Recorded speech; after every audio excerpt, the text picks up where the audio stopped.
थे टॉपिक है current electricity. इससे पहले डिस्कस किसके बारे में किया था हमने? डिस्कस किया था इलेक्ट्रोस्टैटिक्स। इलेक्ट्रोस्टैटिक्स में हमने पढ़ा था चार्ज के मुतालिक, ठीक है। सो हमने पढ़ा था वहाँ पे चार्ज के बारे में, जब भी पढ़ेंगे लेकिन कहाँ पे? Eight rest. उस चीज़ को हम कहते हैं electrostatics. So electrostatics was the study of charges at rest, ठीक है। फिर बहुत कुछ कहानी हमने उसमें पढ़ी। हमने बोला था इलेक्ट्रिक फील्ड किसे कहते हैं, हमने बोला था पोटेंशियल किसे कहते हैं, हमने बोला था वहाँ पे कैपेसिटेंस किसे कहते हैं, ठीक है, एटसेट्रा। ये बहुत सारी चीज़ें हमने वहाँ पे डिस्कस की थी, ठीक है ना। अब यहाँ पे जब भी चार्ज हमारे पास होगा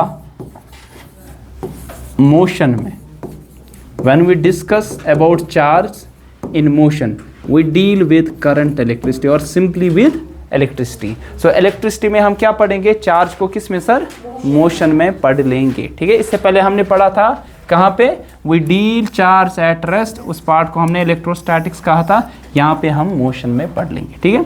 अब चार्ज के बारे में जब बात आई तो चार्ज के बारे में हमारी एक चीज़ है, दैट इज मेटल्स में क्या होता है? Charge carriers.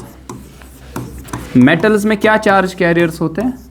बोलो, मेटल्स में कौन से चार्ज कैरियर्स होते हैं? कौन से होते हैं charge carriers? Movable charge carriers कौन से होते हैं मेटल्स में? इलेक्ट्रॉन, शाबाश, इलेक्ट्रॉन्स होते हैं जो कि मूवेबल होते हैं। मोबाइल, मोबाइल का मतलब मोशन में होते हैं, है ना। आप बोलोगे प्रोटॉन्स, वो क्या होते हैं सर? स्टैटिक। स्टैटिक का मतलब एक ही जगह पे होते हैं, ठीक है। अब मुझे बोलो जो इलेक्ट्रॉन्स आपके पास, इसका मास कितना है? बोलो 9.1 इंटू 10⁻³ kg, है ना। अच्छा बताओ इसका चार्ज कितना है? नेगेटिव ई, और ई का वैल्यू कितना होता है? 1.6 इंटू 10⁻19 कूलम के बराबर होता है, ठीक है। और इसका मास AMUs में नियरली 0 AMU होता है हमारे पास, ठीक है। अच्छा क्या सर इसके बगैर भी चार्ज कैरियर्स होते हैं? हाँ, अगर हम बात करें charge carriers in case of solution, मतलब इलेक्ट्रोलाइट्स की बात अगर करें, इलेक्ट्रोलाइट्स, अगर हम किसकी बात करें सर? इलेक्ट्रोलाइट्स। इलेक्ट्रोलाइट्स में क्या होते हैं सर? उनके सॉल्यूशन में, इनका अगर हम एक्वस सॉल्यूशन लें, एक्वस मतलब पानी में डालें, तो क्या बनते हैं वहाँ पे? आयंस, है ना सर। वहाँ पे आयंस, आपको पता है पॉजिटिवली चार्ज जिनको हम क्या कहते हैं? कैटाइन, नेगेटिवली चार्ज जिनको हम क्या कहते हैं? एनाइन। और भी कुछ चार्ज कैरियर्स होते हैं, आप लोगों ने मत सुना होगा हमारे पास और एक टाइप का हमारे पास चार्ज कैरियर होता है जिसको हम होल कहते हैं, और वो होता है सेमीकंडक्टर्स में। किस में? सेमीकंडक्टर्स में चार्ज कैरियर्स क्या होते हैं? होल्स। और वो जो होल्स हमारे उनको H से डिनोट करते हैं, और उनका नेचर हम देखते हैं वो क्या है सर? पॉजिटिव, पॉजिटिव नेचर हमारे पास। तो हम यहाँ पे जो पढ़ेंगे we are dealing only with metals, और यहाँ पे जो चार्ज कैरियर होगा वो कौन सा होगा? सिर्फ इलेक्ट्रॉन के बारे में। तो ये कहानी आपको पता होनी चाहिए इलेक्ट्रॉन के बारे में, इसका चार्ज क्या है और इसका कम से कम मास कितना हमारे पास है, ठीक है। आई बात समझ? चलिए तो बात करते हैं हम मेटल कंडक्टर की। हमारे पास अगर हम ले मेटल कंडक्टर,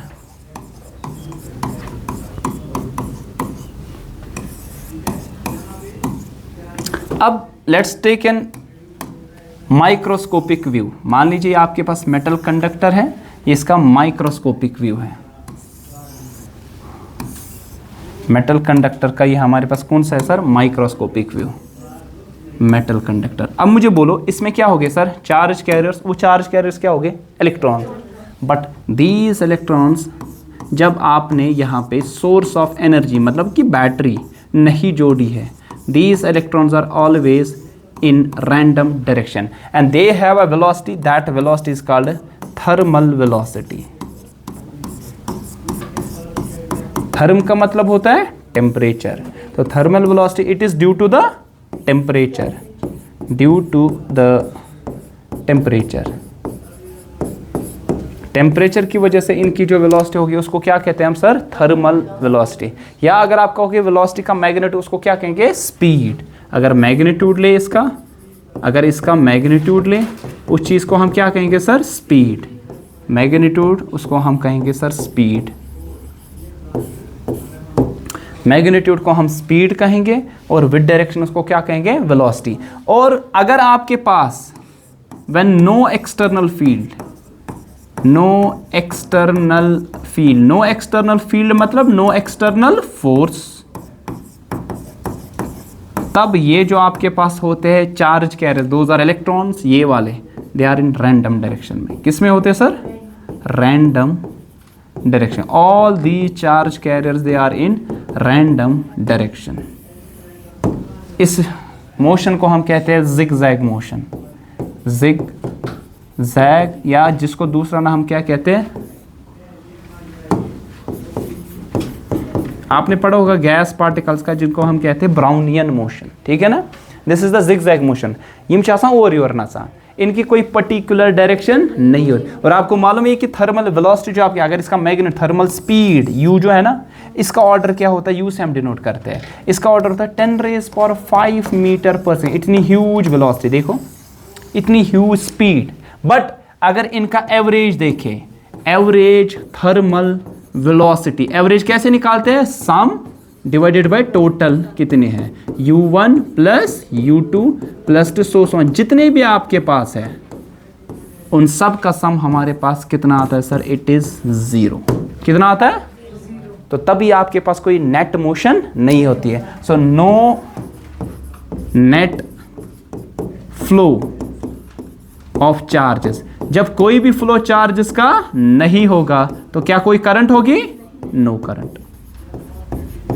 करंट आपके पास यहाँ बचपन में पढ़ा होगा, करंट आगे डिस्कस करेंगे, एक प्रॉपर डेफिनेशन देंगे करंट की, करंट किसे कहते हैं। लेकिन हमारे पास एवरेज थर्मल स्पीड जो इन सारे इलेक्ट्रॉन्स की वो कितनी होती है सर, 0। वरना इंडिविजुअली इनकी क्या होती है sir, they are moving with very large speed. And how much is that, it is up to the order 10⁵ metre per second. But इनकी डायरेक्शन ऐसी होती है कि रैंडम डायरेक्शन इनकी ऐसी होती है कि इन सब का नेट सम कितना होता है सर, 0।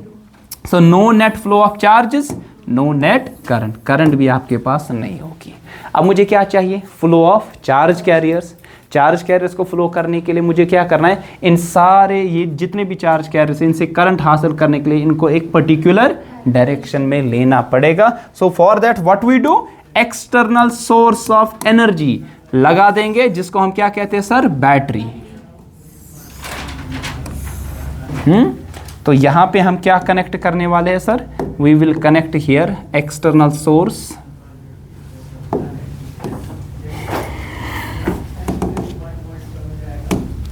सो यहां पे हम कनेक्ट कर लेंगे external source.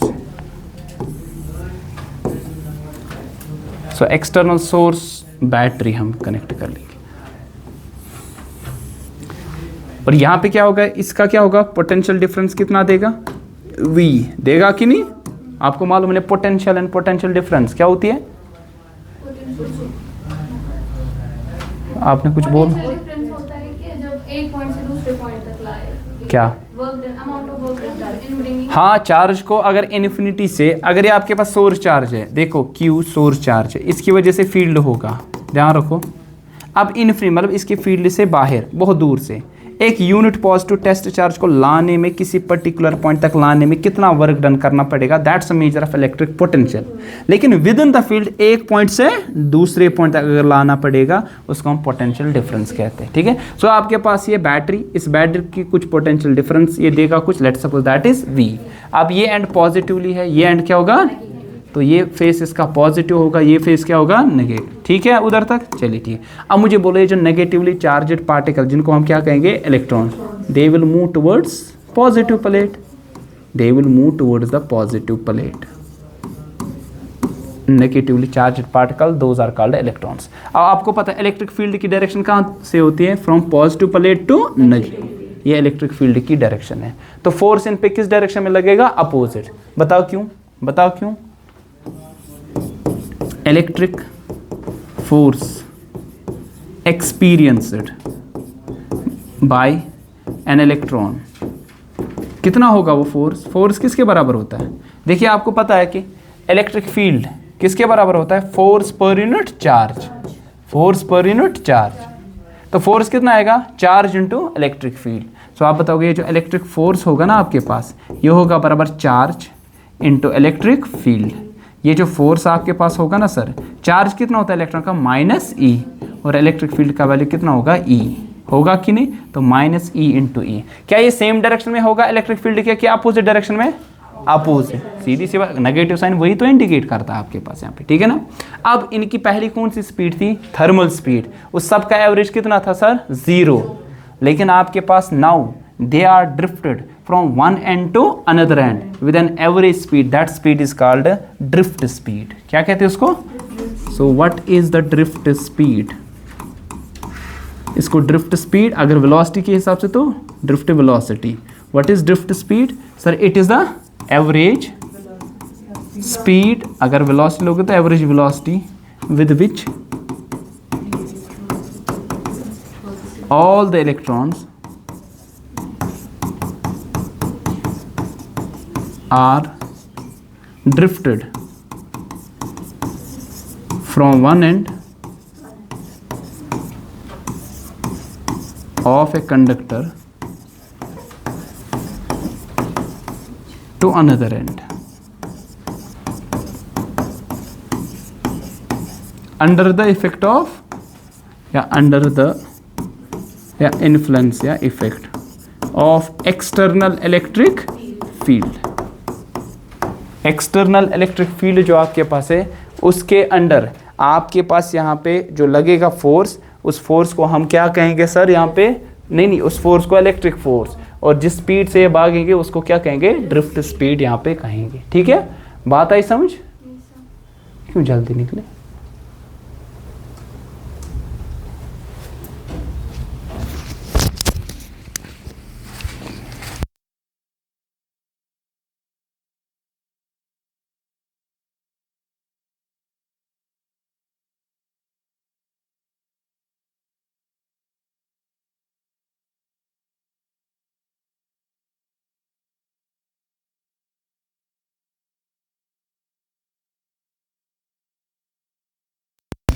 So what is now the drift speed? It is the average speed with which all these electrons move from positive end to negative, move from negative end to positive end under the effect of external field।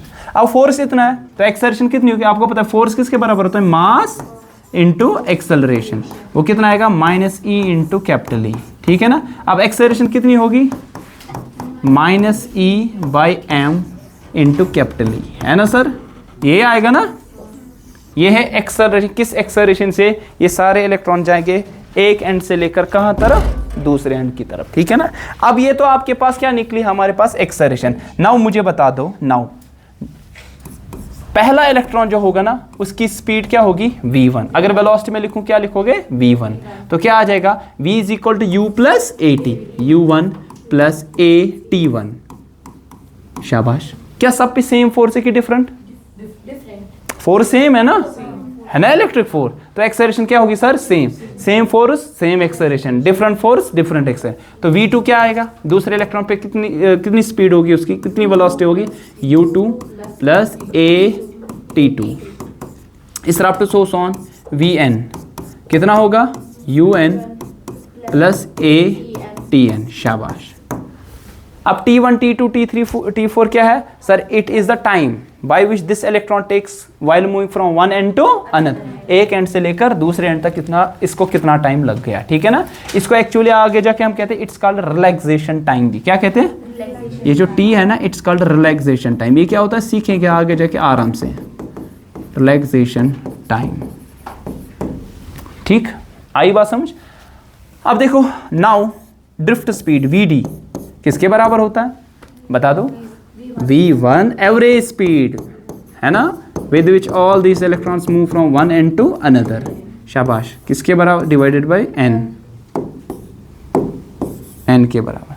अब तो ये velocity है, अगर हम speed निकाले तो इसका magnitude किसके बराबर आ जाएगा sir, u1 plus a t1, ये क्या आएगा, u2 प्लस ए t2। शाबाश, plus to so on plus un plus A tn। Divide किससे करेंगे सर, n से डिवाइड कर लेंगे। ठीक है ना, तो आपके पास क्या आंसर आने वाला है, शाबाश, फटाफट क्या आंसर आने वाला है। अच्छा, इसको लिख सकते, देखिए u1 plus u2 plus u3 up to so on un, अलग इसको, तो यहाँ लिखेंगे u1 u2 plus to so on plus un, a निकलेगा कॉमन, उधर क्या बचेगा t1 plus t2 plus to so on tn, है ना सर, होल डिवाइड बाई किससे है सर, n, है ना। तो इसको लिखे v ड्रिफ्ट किसके बराबर, यह आएगा u1 plus u2 plus to so on plus un, इसको n अलग डिवाइड रखे, प्लस किसको n अलग divide, a into t1 plus t2 plus to so on plus tn, इसको n क्या करेंगे अलग डिवाइड। अब what is this, average thermal speed किसके बराबर आने वाली है, किसके बराबर आ जाएगा, 0, पता है ना, ये आएगा a। What is this, it is average relaxation time, इसको हम टाउ से डिनोट करते हैं, किससे, टाउ से डिनोट करते हैं। सो क्या आ जाएगा v drift a into tau, a का वैल्यू भी निकाला ना, निकाला अभी, देखो माइनस ई बाय एम, है ना। तो अगर वेक्टोरियल लिखे इसको, क्या आंसर आने वाला है, minus E tau bye M के बराबर आने वाला है। So this is the relationship between किसके दरमियान, drift velocity and electric field. So what is this tau, what is this tau, it is average relaxation time, सारे इलेक्ट्रॉन्स का। अब वो क्या होता है, इलेक्ट्रिक फील्ड। कल को आपको डिराइवेशन पूछी जाएगी, ठीक है ना, लेट्स सपोज, तो आपको बोला जाएगा calculate the derivation between electric field and drift velocity, this is the relationship between them, ठीक है। सो इस पे एक्सप्रेशन पे सवाल जरूरी पूछा जाता है। हाँ एक सेकंड सुनो, पहली बात, अब ये क्या होता है रिलैक्सेशन टाइम, ध्यान रखो, इलेक्ट्रॉन्स क्या होते हैं सर, मोबाइल, क्या होते हैं, मोबाइल का ना मूविंग, ठीक है, एक एंड से दूसरे एंड तक जाते हैं कि नहीं, लेकिन आपके पास वहां पे न्यूक्लियस जो होता है ना, एटम, देयर आर एटम्स, है ना, उन एटम्स में क्या होगा, उसका न्यूक्लियस है कि नहीं, न्यूक्लियस उनका होगा।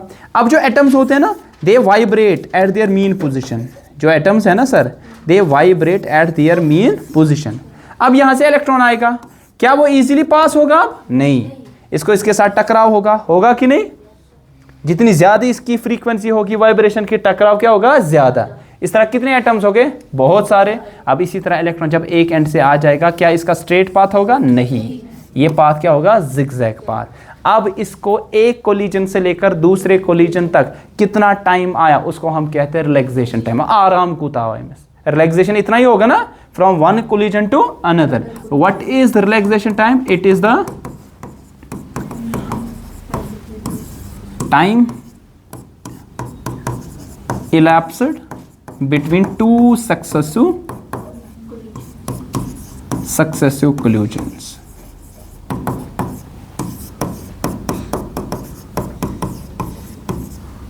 उसको हम कहते हैं रिलैक्सेशन। अब एवरेज क्या आएगा, सारे इलेक्ट्रॉन्स का कितना आ जाएगा। सो आपने जो लिखा ना यहाँ पे T1 T2 up to so on Tn, ये सारे रिलैक्सेशन टाइम है। अब सबका क्या आ जाएगा, एवरेज रिलैक्सेशन टाइम, टाउ से आपने डिनोट किया उसको, जो कि आया T1 plus T2 plus to सो जितने भी है डिवाइडेड बाय n के बराबर। आई बात समझ, ठीक है। और फाइनली आपकी एक्सप्रेशन निकली ड्रिफ्ट वेलोसिटी और इलेक्ट्रिक फील्ड के दरमियान minus E tau by M. ये आप एक्सप्रेशन याद रखना। अब देखो ड्रिफ्ट वेलोसिटी और इलेक्ट्रिक फील्ड क्या हो गया, हमेशा अपोजिट। देखिए ये आपके पास ड्रिफ्ट वेलोसिटी इस डायरेक्शन में होगी, इलेक्ट्रिक फील्ड इस डायरेक्शन, और ये अपोजिट में होगी। नाउ चार्ज कैरियर्स ने मूव किया कि नहीं, चार्ज कैरियर्स ने मूव किया from one end to another in a particular direction. एक पर्टिकुलर डायरेक्शन में चार्ज कैरियर्स अब मूव कर रहे हैं from negative end of a conductor to positive end of a conductor. This flow of electric charge is called current. क्या कहते हैं इसको, so what is now current. अगर आपको डेफिनेशन देनी होगी electric current, so electric current is nothing but it is the flow of electric charges in a particular direction. Flow of electric, यहाँ पे इलेक्ट्रिक चार्जेस कौन है, इलेक्ट्रिक चार्जेस कौन है यहाँ पे, electrons in a particular direction. इनके चलने को करंट कहते हैं और चार्ज कैरियर्स को करंट नहीं कहते, इनके चलने को करंट कहते हैं पर्टिकुलर डायरेक्शन में, ठीक है ना। बट कैसे ये चले, under the influence of external field, है ना, under the influence of external electric field. ठीक, आई बात समझ? ठीक है, तो 10 हम ऐसे लिखते हैं, आपने बचपन में भी पढ़ा होगा ना लोअर क्लास में। करंट जो हमारे पास आई, it's equal to charge per unit time, charge by time. ठीक है, तो करंट का वैल्यू आपके पास आने वाला है, चार्ज क्यू से डिनोट करते हैं और टाइम को किससे डिनोट करते हैं सर? टी से करते हैं। अब दो टाइप की करंट्स आपके पास आ जाएगी, अब दो टाइप की करंट्स आपके पास आ जाएगी, एक एवरेज, दूसरा इंस्टेंटेनियस। अब ध्यान रखो, मान लीजिए ये आपके पास है चार्ज और ये आपके पास क्या है? टाइम। मान लीजिए आपके पास जब टाइम आपने स्टार्ट किया ना t1, तब चार्ज इस कंडक्टर में था q1, और जब टाइम था लेट सपोज t2, तब इस कंडक्टर में चार्ज कितना फ्लो हुआ, कब तक? q2 तक। अब टोटल टाइम कितना हुआ? t2 minus t1, delta t, है ना। अब चार्ज कितना फ्लो हुआ? q2 माइनस q1, तो क्या होगा? डेल्टा q होगा कि नहीं? अब मुझे बताओ इस करंट को क्या कहेंगे? Average current. क्या आएगा? Delta Q by delta T. तो कैसे लिखते हैं हम? Final minus initial, T2 minus T1। लेकिन अगर आपको फाइंड करना होगा क्या सर? एक पर्टिकुलर इंस्टेंट पे आपके पास करंट क्या है? T0 पे 50 सेकंड में करंट थी कितनी, उसको एवरेज करंट कहेंगे। लेकिन 50 सेकंड में आपने चार्ज कितना फ्लो करवाया, तो एवरेज करंट आएगी। लेकिन 0.001 सेकंड में, मतलब बहुत छोटे इंटरवल ऑफ टाइम में, जब डेल्टा टी का वैल्यू बहुत छोटा होगा, लगभग कितना सर? 0, तब जो करंट आएगी उसको क्या कहते हैं हम सर? Instantaneous current. और वो किसके बराबर होगा? D q by d t, derivative of charge with respect to time. Sir वो किसके बराबर होगा? आपको पता है डिराइवेटिव क्या देता है? Slope, slope of Q T करो, है ना। डेरिवेटिव क्या देता है? स्लोप। तो आपके पास क्यू टी करो, इसका स्लोप निकालो, इधर कितना है? स्लोप निकलेगा इस टेंजेंट का, आपका वो वैल्यू आ जाएगा। ठीक है, आई बात समझ? कोई कंफ्यूजन? अच्छा, इसका यूनिट क्या होता है करंट का? शाबाश, यूनिट क्या आ जाएगा करंट का? वो आएगा कूलम पर सेकेंड, जिसको हम क्या कहते हैं? एम्पियर कहते हैं। कहते हैं कि नहीं? अब 1 एम्पियर कितना होगा? 1 कूलम बाई 1 सेकेंड। जब 1 कूलम ऑफ चार्ज फ्लो होगा, जब 1 कूलम ऑफ चार्ज फ्लो होगा कितने सेकंड के लिए? 1 सेकंड के लिए, तब जो करंट इसमें होगी वो कितनी होगी? 1 एम्पियर के बराबर होगी। ठीक है, आई बात समझ? कोई कंफ्यूजन?